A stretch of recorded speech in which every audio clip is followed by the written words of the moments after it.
Viste 10 capítulos del Salinato, fraude electoral, pactos con el narco, privatizaciones, 2 asesinatos, el colapso del peso, y pensaste que ya sabías todo, pero no, porque hay cosas que no te conté, datos que no cabían en la narrativa principal, secretos que estaban ahí, documentados, confirmados, pero que si los metía en los capítulos hubieran roto el ritmo, y algunos son tan cabrones que merecen su propio momento.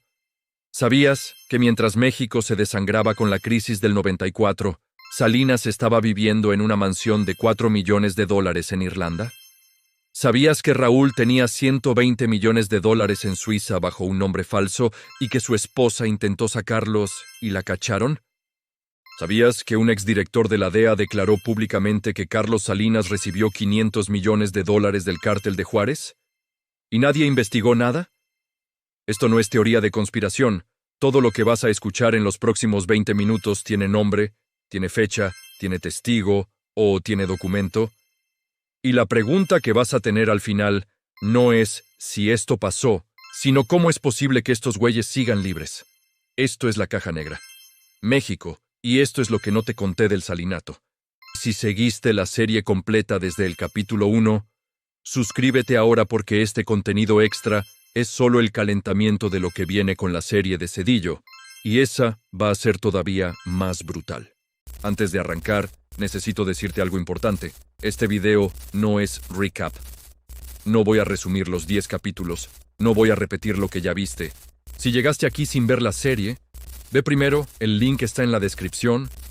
Este video es el contenido que quedó afuera, los datos que tenía en mis notas y que por tiempo, por flujo narrativo, o porque eran tan jugosos que merecían espacio propio, no entraron a los capítulos principales. Son 10 secretos, uno por tema de la serie, y están organizados de menor a mayor, o sea, los primeros son cabrón, los últimos son de otro nivel, y hay uno en particular, cerca del final, que la primera vez que lo leí tuve que pausar y releerlo 2 veces para asegurarme de que era real. Ya verás cuál es. Arranquemos. Febrero de 1995. México lleva 2 meses en crisis total, la devaluación del peso destruyó los ahorros de millones de familias, los bancos están al borde del colapso, el desempleo se dispara, y Carlos Salinas, el expresidente que dejó ese desmadre, hace una huelga de hambre. Sí leíste bien, una huelga de hambre. ¿Por qué? Porque Cedillo ordenó investigar a Raúl por el asesinato de Ruiz Massieu, y Carlos se sintió traicionado. Entonces, el hombre que gobernó México 6 años, que privatizó medio país, que hizo pactos con el narco, que dejó las reservas del Banco de México vacías, decide ponerse en modo activista estudiantil. Se encierra en su casa en la Ciudad de México, manda llamar a los medios, sale al balcón con cara de mártir. Flaco, pálido, dramático. Televisa manda camionetas, los noticieros cubren la huelga 24 horas al día. ¿Y cuánto duró? 3 días. 3 putos días. Y al terminar dice que ya mandó su mensaje. ¿Cuál mensaje exactamente? Que si tocaban a Raúl, él iba a hacer un berrinche mediático. Pero acá está lo que los medios no dijeron con claridad. Mientras Salinas jugaba a ser víctima, millones de mexicanos no tenían literalmente para comer por la crisis que él dejó. Familias que perdieron sus ahorros, empresarios que quebraron, trabajadores sin empleo. Y el tipo que causó todo eso estaba en su casa bien comido, con escoltas, con abogados, actuando en su telenovela personal. Y lo más cínico de todo, mientras hacía su teatro de huelga, Salinas ya tenía todo listo para salir del país. Ya había movido dinero al extranjero, ya había hecho arreglos con embajadas. La huelga fue un performance de despedida. Semanas después se fue, primero a Estados Unidos, luego a Cuba, luego a Irlanda, y México se quedó pagando su factura, dato que casi nadie sabe. Durante la huelga Salinas recibió llamadas de apoyo de varios expresidentes latinoamericanos, pero ningún político mexicano importante lo respaldó públicamente. Ni el PRI, ni los empresarios, ni sus excolaboradores. Nadie. El hombre que gobernó México 6 años se fue al exilio completamente solo. Cuando Salinas sale de México dice que lo persiguieron y lo traicionaron, y los medios lo presentan casi como un exiliado político, como si fuera un disidente, como si tuviera que escapar con lo que llevaba puesto. Pero su exilio no fue exactamente humilde. Primera parada. Cuba, Fidel Castro lo recibe con honores. Salinas se queda meses en La Habana. Fidel y él eran amigos desde los 80s. De hecho, Salinas visitó Cuba varias veces durante su presidencia. Algo que muy pocos presidentes mexicanos hacían en plena Guerra Fría. Segunda parada. Irlanda. Y acá es donde se pone interesante. Salinas llega a Dublín y renta. Algunos dicen que compra una mansión en una de las zonas más exclusivas de la ciudad. Casa victoriana de 3 pisos, jardines enormes, en un barrio donde los vecinos son banqueros europeos y herederos de fortunas. Valor de la propiedad: $4 millones, y mientras vivía ahí, daba entrevistas quejándose de que México lo había traicionado, de que él era la víctima, de que su legado histórico estaba siendo destruido. Todo esto mientras familias mexicanas perdían sus casas por el FOBAPROA, por las hipotecas impagables, por la crisis que él dejó, sus hijos estudiando en colegios privados europeos carísimos, la familia viajando en primera clase, vacaciones en los mejores hoteles. ¿Y de dónde salía ese dinero? Oficialmente Salinas no trabajó después de la presidencia, no tenía empresa, no tenía sueldo, no tenía ingresos declarados, pero vivía como multimillonario. En 2004, reporteros irlandeses lo investigaron, descubrieron cuentas en bancos locales vinculadas a compañías fantasma registradas en paraísos fiscales. Nunca se pudo comprobar el origen del dinero, porque las estructuras legales estaban diseñadas para que no se pudiera. Pero las cifras coincidían perfectamente con las comisiones de las privatizaciones del salinato, dato que casi nadie sabe. Salinas intentó en 2006 postularse como candidato a secretario general de la Organización Mundial del Comercio. México lo respaldó, Estados Unidos también, pero varios países latinoamericanos lo vetaron. La razón oficial fue falta de transparencia en su gestión presidencial. Perdió la candidatura, y ese fue probablemente el único momento en que algo le salió mal.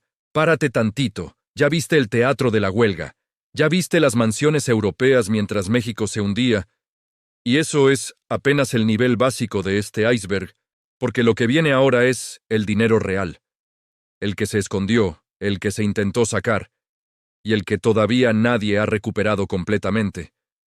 Ayúdame con un like si estás conectando datos que la versión oficial nunca puso junta, para que YouTube se lo muestre a más gente que necesita saber esto. Y si aún no estás suscrito, hazlo ahora porque los próximos secretos son de otro nivel. 1995, Raúl Salinas acaba de ser arrestado. Las autoridades mexicanas empiezan a investigar sus finanzas y encuentran algo que ni ellos mismos esperaban. Raúl tenía cuentas en bancos suizos, no una cuenta, varias, en Credit Suisse, en UBS, en Pictet. ¿A nombre de quién? No de Raúl Salinas de Gortari. Eso hubiera sido demasiado obvio. A nombre de Juan José González Cadena, identidad falsa, prestanombres, documentos apócrifos. ¿Cuánto había en esas cuentas? $120 millones. $120 millones. Y eso era solo lo que encontraron en Suiza.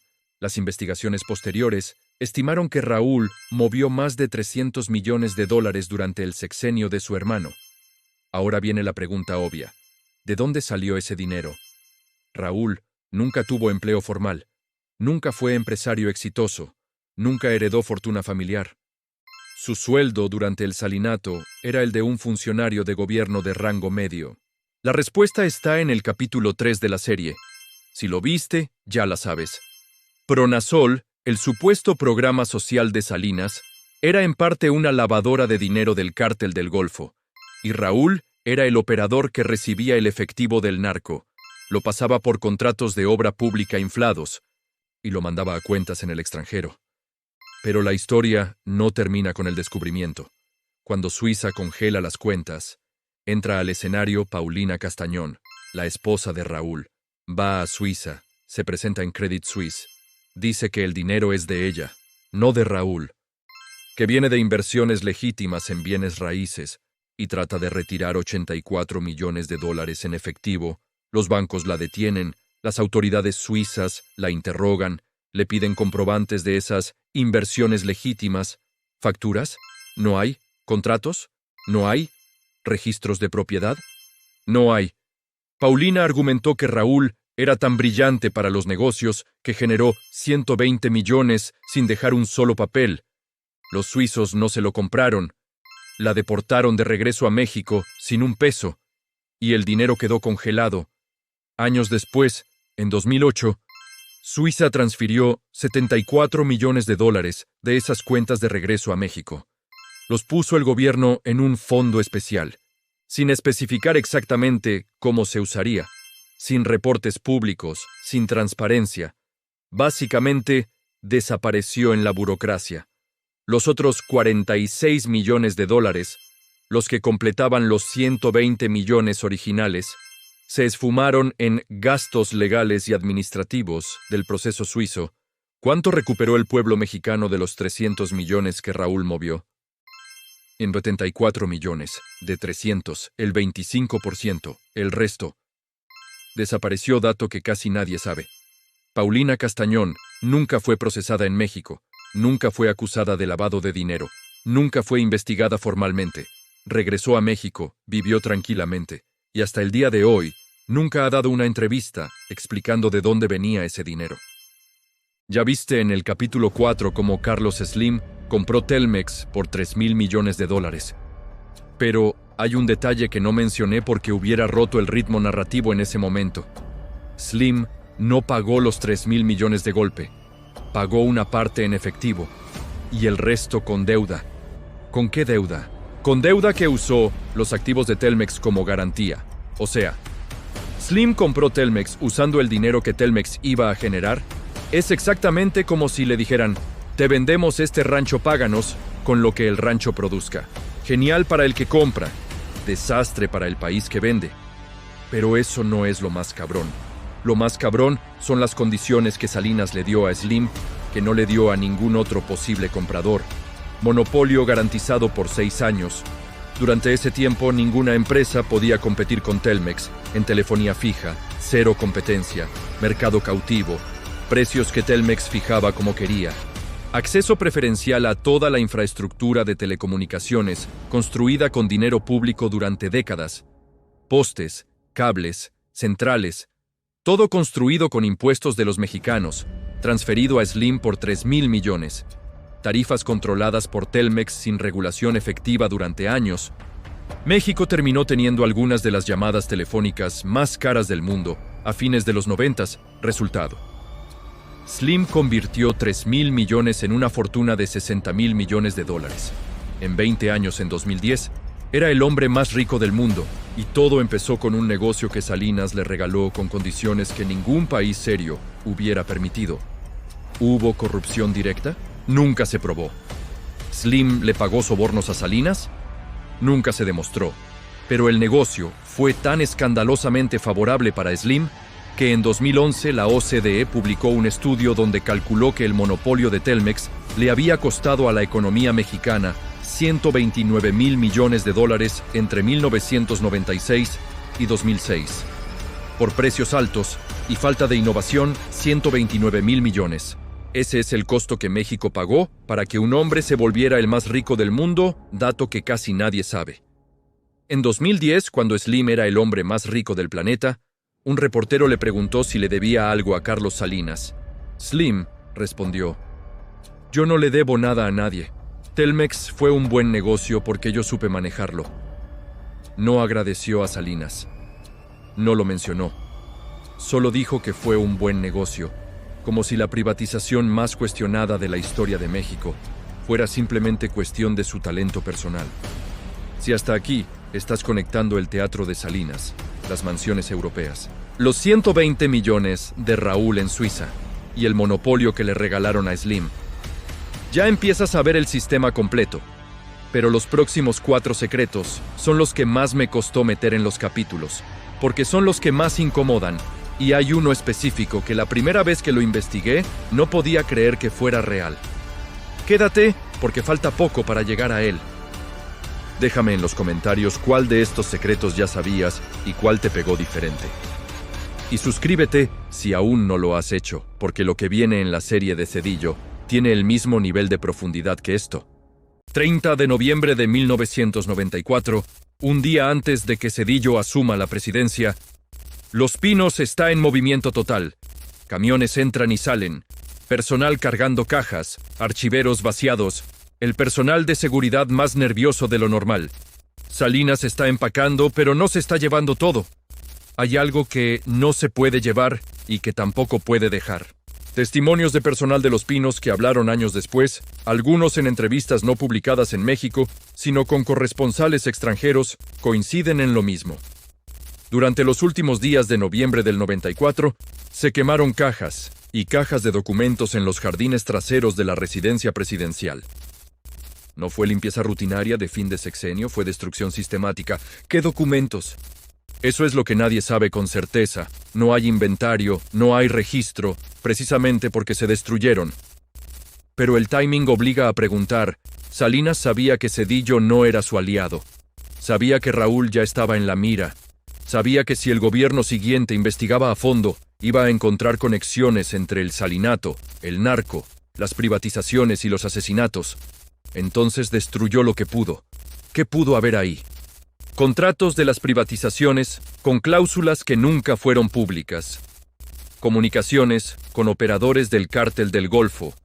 Cables de coordinación con la CIA o la DEA sobre la captura de Félix Gallardo. Información sobre las investigaciones de los asesinatos de Colosio y Ruiz Massieu, nunca lo sabremos. Porque esos papeles ya son ceniza. Y en México, no existe ley que obligue a un presidente saliente a entregar archivos completos y en orden al presidente entrante. No hay protocolo, no hay auditoría independiente. Cada presidente puede destruir lo que quiera antes de irse sin consecuencia legal. Salinas aprovechó eso al máximo, dato que casi nadie sabe. En 2000, cuando Vicente Fox llegó a Los Pinos como el primer presidente no priista en 71 años, ordenó una revisión de los archivos históricos. Descubrieron que faltaban documentos de varios sexenios, pero la mayor ausencia correspondía al salinato. Cajas completas simplemente desaparecidas. Algunas con etiquetas que indicaban contenido sensible, pero sin contenido adentro. Hay un nombre que casi no aparece en la historia del salinato, el tercer hermano, Enrique Salinas de Gortari, 4 de diciembre de 2004. Enrique aparece muerto dentro de su camioneta en una carretera a las afueras de la Ciudad de México, causa oficial de muerte. Asfixia por una bolsa de plástico, veredicto oficial, suicidio. Pero la escena no cuadra. La bolsa de plástico estaba amarrada de una forma que varios peritos forenses independientes dijeron que era físicamente complicada de replicar uno mismo sin nota suicida, sin historial documentado, de depresión, sin señales previas, y el timing era demasiado conveniente. Enrique llevaba meses siendo investigado por presuntos vínculos con operaciones del Cártel del Golfo durante los 90s. Había testimonios de informantes que lo conectaban con movimientos de dinero durante el sexenio de Carlos. Y justo cuando la investigación se calentaba, justo cuando los fiscales empezaban a hacer preguntas que podrían conectar a Enrique con Raúl y eventualmente con Carlos, apareció muerto. La investigación duró semanas. Fue superficial, concluyó suicidio y se archivó. Las preguntas quedaron sin respuesta. ¿Era un hombre que sabía demasiado sobre los negocios familiares?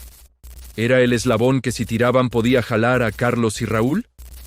¿O realmente no soportó la presión de ser el hermano de los dos hombres más investigados de México y tomó esa decisión?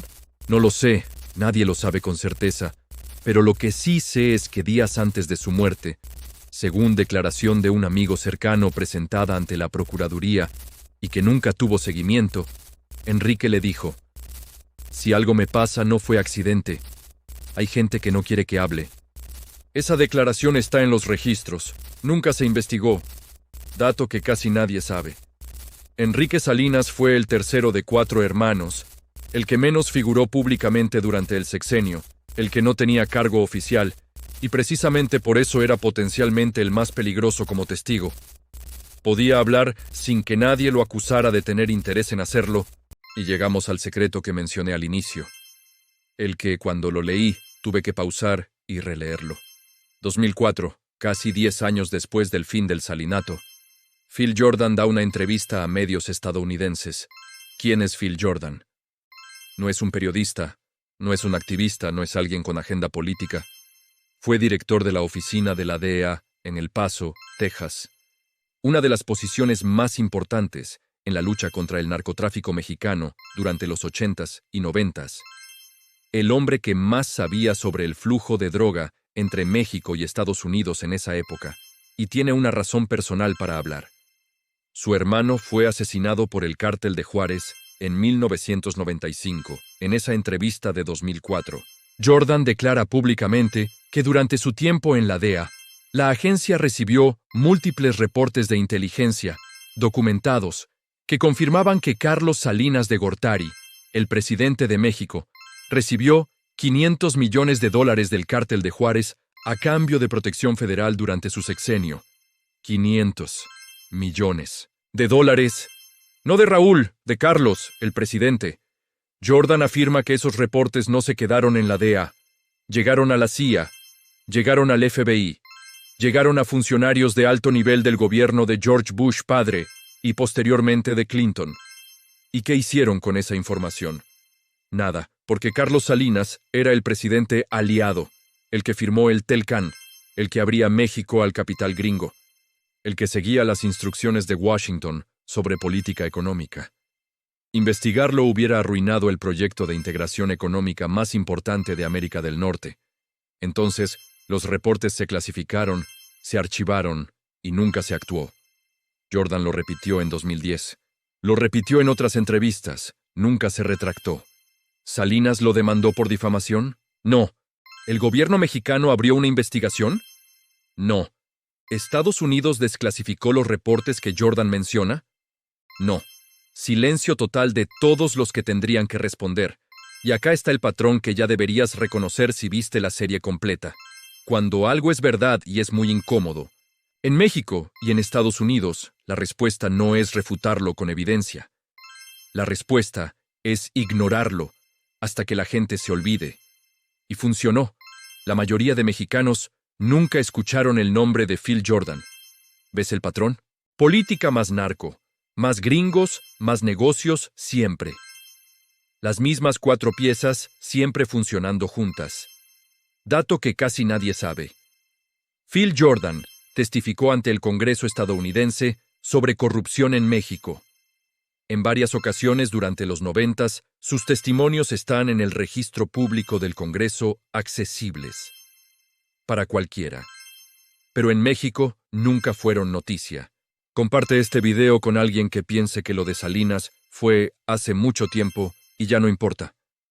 Porque lo que acabas de escuchar explica exactamente por qué México sigue siendo México. Y suscríbete porque la serie de Cedillo arranca pronto y cada capítulo va a estar al mismo nivel.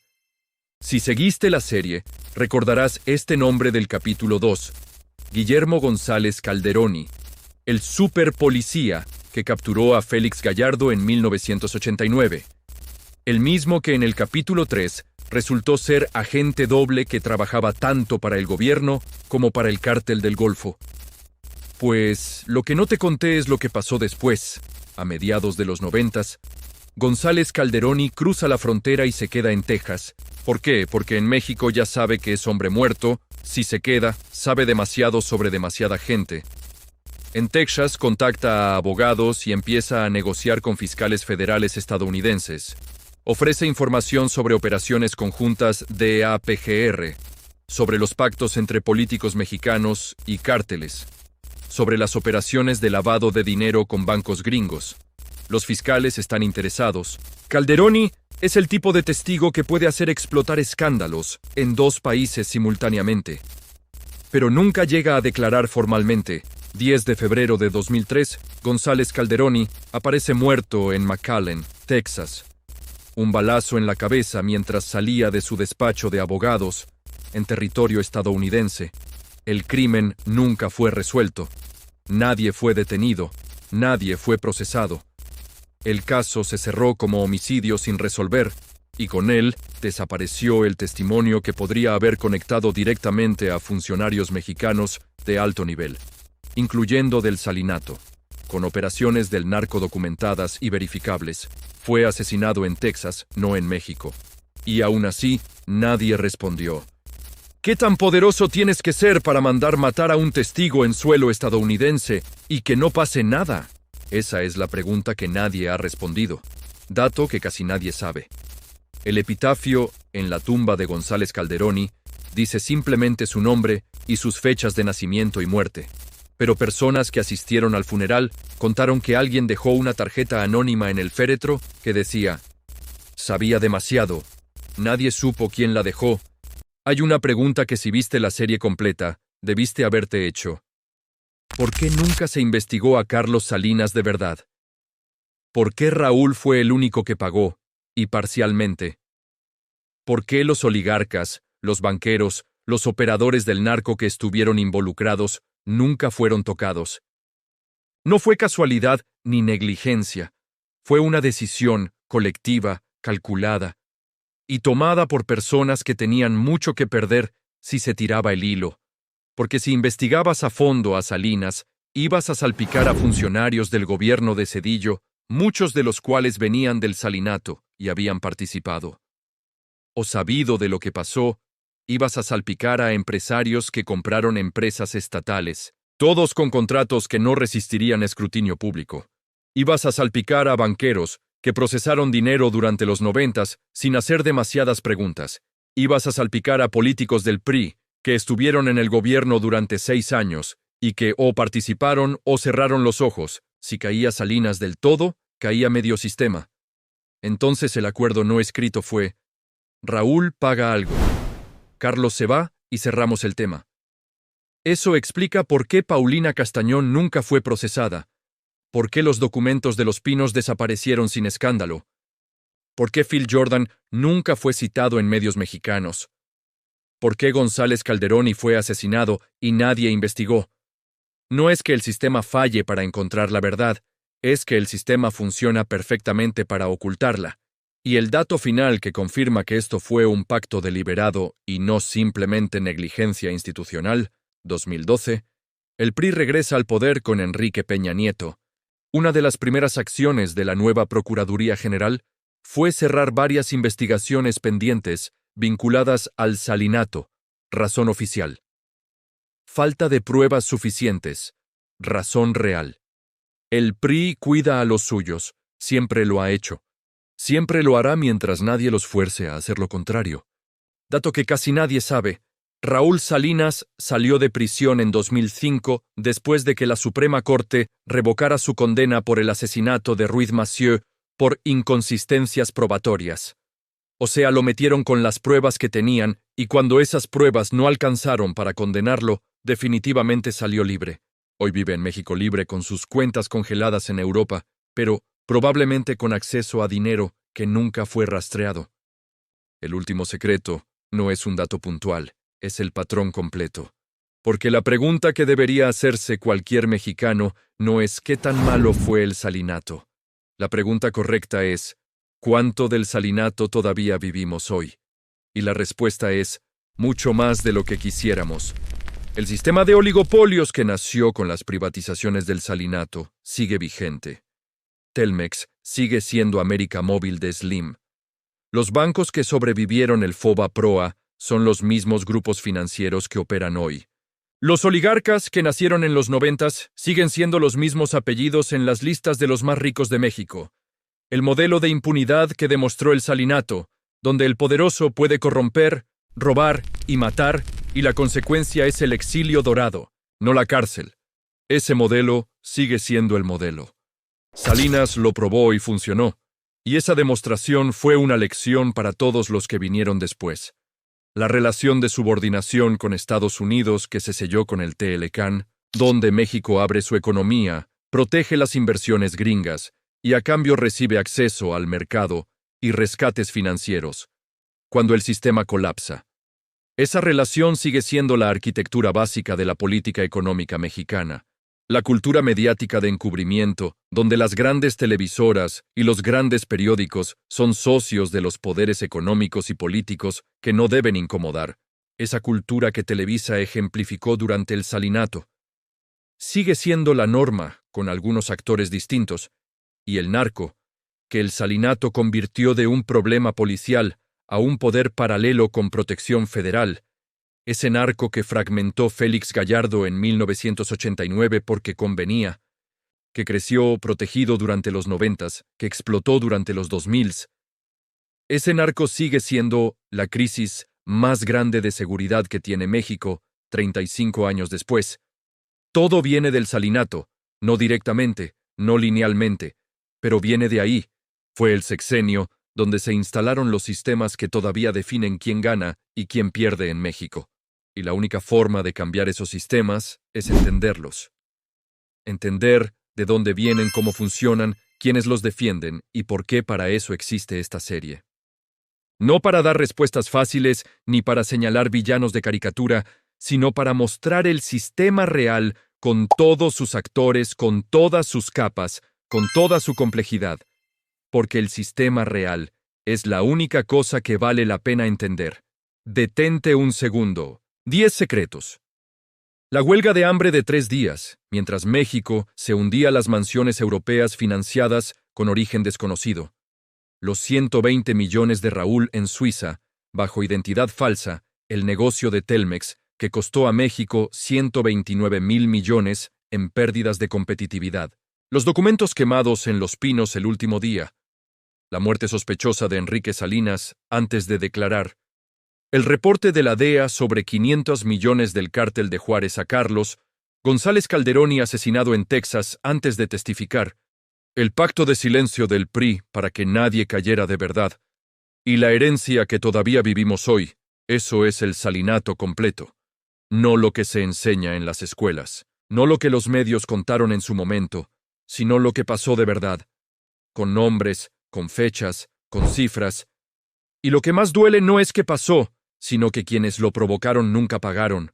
El salinato terminó en 1994, pero sus consecuencias no. Y la siguiente serie empieza donde este secreto termina. Diciembre de 1994. México en colapso. Zedillo en la presidencia sin experiencia y sin apoyo. Clinton firmando el rescate de 50,000 millones y cobrando su precio en reformas y acceso.